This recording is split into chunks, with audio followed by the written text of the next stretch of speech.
Welcome to the Windows Club. If you wish to remove the background of a picture in Microsoft Word, or for that matter with Microsoft Excel or Microsoft PowerPoint, then either read to this article on the website, the link is in the description section, or simply watch this video. I will guide you through the procedure. Click on Insert, select Pictures, find the picture whether it is from the device or from stock, and upload it to Microsoft Word.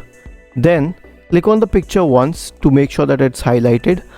This will appear the picture format tab. In this tab, click on remove background. However, as you can see that the removed background, which is in pink color, also includes my hair. This is my picture. So to make sure that it does not include that, click on mark areas to keep. Now I will simply select my hair area, and I'll also select my shirt, and then I'll click on keep changes. As you can see, the background has been removed but my hair is still there. Isn't this easy and interesting?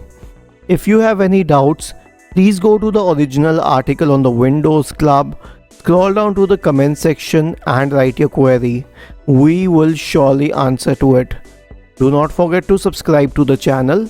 Thank you for watching this video and have a nice day.